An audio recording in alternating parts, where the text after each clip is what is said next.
Hello, Internet. So, who am I? This is the question that I think pretty much all of us ask at one point or another. And some people, they spend their entire lives trying to answer this question, and some never find an answer. But what if I told you you already know the answer? You've always known. By the way, welcome to the Empirical Sword. I'm Lord Master DLC 79, and I happen to believe that school doesn't teach. We have to be the masters of our education. Basically, that means that we have to do the learning ourselves and not rely on an institution to do it for us. And that's what this entire series is dedicated to. Giving you the things that school should be teaching but isn't. Like, who am I? See, when I say you've always known who you are, we are born knowing who we are. Not necessarily in like a cognitive sort of way, but kind of more an instinctual way. But from the moment we're born, we get all these voices in our heads.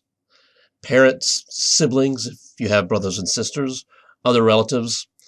Eventually it's teachers and classmates and friends and television, movies, books, comic books, music, and music, and music, and music, and advertisements, and video games, and all of this input tries to tell us who we are or who we should be, and it's like, how do they know? How do they know who we are or who we should be? And the thing is, we have to, if we really want to figure out who we are, we have to cut through all that noise. I mean, I know a lot. It's every single decade, it seems like there's some sort of trendy movement to go out and find yourself. You're not going to find yourself by going to Paris and going to Italy and just like going to museums and eating food. And I mean, that's distraction. I mean, it might be fun. It might be an adventure. It might be exciting. But that doesn't help you find out who you are or who you're meant to be. It's a distraction. It's just going out and having fun. Let's call it that. Let's instead of going out to find yourself, just say you're going on a vacation, because that's what it is.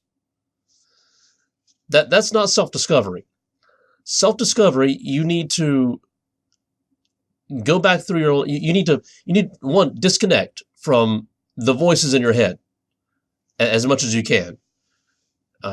Some people they can't do that for like weeks at a time. It's more like take an hour a day, 1 hour a day, to be completely alone, away from distractions. And yes, that means away from Facebook, away from Twitter, away from YouTube, Instagram, Snapchat, and all the others out there.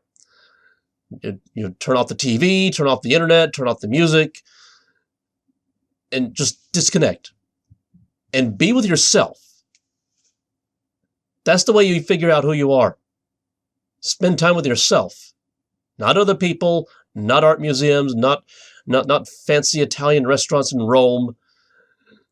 You spend time with yourself, and you can do that anywhere. Wherever you are, you can spend time with yourself. And you need to be aware of what you're doing and what you're thinking and why you're doing these things, why you're thinking these things. What in your past told you or taught you to behave or to think in certain ways. And eventually, this is not going to happen overnight.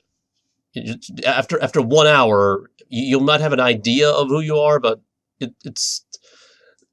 need to dig deeper. Eventually, you'll start to get a very good idea of who you are.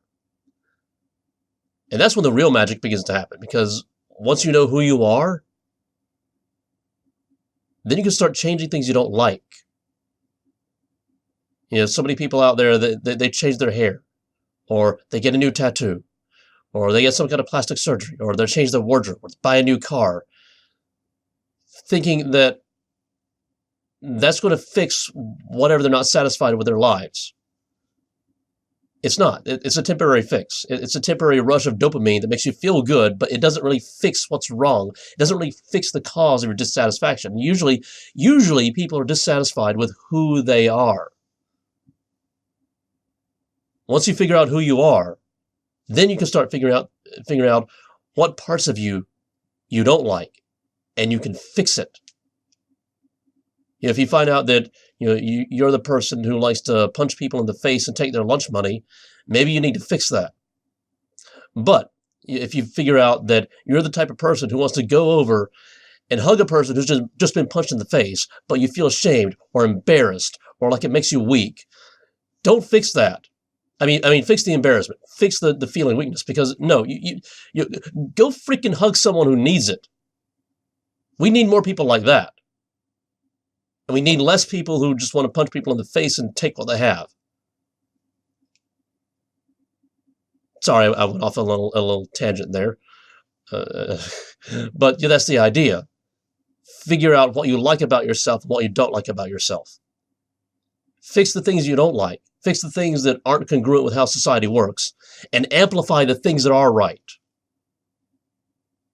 If you're the type of person who wants to go out and hug someone who needs a hug, do it and amplify it. Be more of that person.